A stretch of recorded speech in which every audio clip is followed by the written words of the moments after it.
Okay, so let's go back to absolute marketing basics, because I find so many people are, concerning themselves with so niche tactics, things like, should I be using Facebook rather than Instagram, or is video better than, blogs?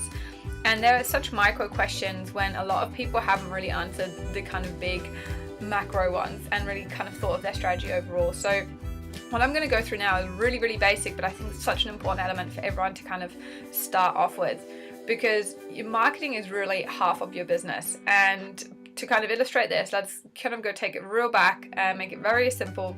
At the end of the day, no matter what business you have, we're all selling something. We're selling either a product, or we're selling a service, or we're selling a combination of both. And we need to sell this product or service to make money and to obviously have a business. So we're selling this to the market, which can be obviously the business to business market, or it can also be business to consumer. But at the end of the day, it doesn't really matter, because at either end, we have human beings at the other end. So I know this sounds like such a simplification, but I think it's such an important part to sometimes do, and just think of yourself and, whatever business you run, like say we're running a cafe, and just thinking, okay, I sell, coffee and cake and an experience of great customer service when people come into, my business. Who is exactly my market? Who are these human beings? How do they feel? What do they do? What do they care about?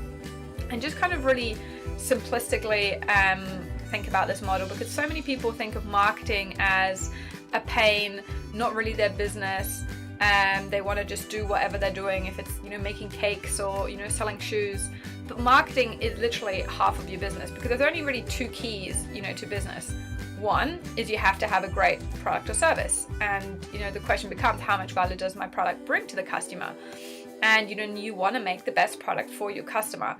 And this is so important, especially in today's world now more than ever before. You can't hide behind great marketing. Marketing and branding isn't going to fix if you have if your product sucks. Like, you can do the best in the world, but it needs to be good. It needs to be great for your customer. You need to be the best, and that's just a given. Then, even if you have the best product in the world, you need to make sure, how can I make my customers aware of my product? Because you need to market your product so your customer connects. Because you have the great product but nobody knows about you, it's not really going to help you. You're not going to have a thriving business. So these are equally, you can't have one without the other. And in my opinion, obviously it does vary from industry to industry, but overall every business needs to, I would say, averages 50% on each. Both matter, so much. And for me, marketing is, so much more than just, putting up an ad on TV, or putting a post up on Facebook. It really, everything is marketing. Like, if you have a brick and mortar store and somebody is walking, if you have a restaurant and somebody's sitting at the table as the owner, you go over and, ask people how they are and if they've enjoyed their meal. To me, that's marketing, because that is connecting your product to your customer, to your market. And, training your staff, for me, that's marketing, because they have become your brand ambassadors, and you want to make sure that they are communicating with, your customers in a certain way. So it's so important to understand that marketing is not an option. It is the absolute essential to your business. And when we want to, if we want to sell our product or service to the market, we need to make sure that we know where our customers are spending their time and where we can be to connect with them. So let's take a really basic overview of what I call the kind of three main marketing channels. So we've got direct, which is, if you're going face to face, if you're knocking on people's doors, if you're sending direct mail, if you're calling people on the phone, if you're going out in the street talking to people. And in my opinion as well, like, if you have a brick and mortar store and people are actually coming into your business and you're speaking one-on-one, face to face to them, to me, all of these forms are direct.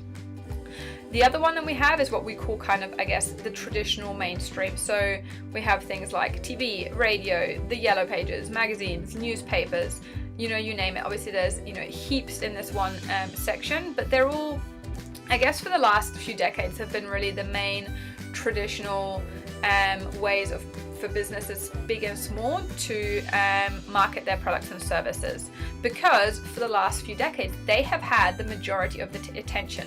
So think about it, if you put most people watch TV, so that's why TV were the most expensive ads, because that's where most of the attention is. Now in the last 2 decades we have had also digital come across. So again, digital spans a lot. It includes, Google AdWords, it includes banners, includes social media, includes content creation. Again, this is a whole mass, by itself again. But what these things are just different formats of where I guess we spend our times as human beings. Very, very beginning, when we didn't have any technology, we just had direct. The only way was, when you speak face to face. Then we had such things as TV, radio, magazines, newspapers, in the way where we communicated and where we, consumed time. And now we have digital. And all of these work. Do you mean they all work, and they still all work, to this day. What's just going to matter is for you as a business owner, and the whole idea is when you're spending your money on marketing, you want to get the best return for your investment, for your money, for your time, whatever it is. So it's going to matter on what kind of results we get on each one of them, and it's also going to matter what it means to your brand. So your brand as a long term, not just thinking about the sales that you make in that day, but for the long term. And let's make it again, if we take this back and just look at this as for your business. If you need to be thinking about those human beings that you're trying to reach with your business, the new customers that you're trying to acquire and the ones that you already have and that you're trying to retain. This is the question you need to ask yourself: where is their attention?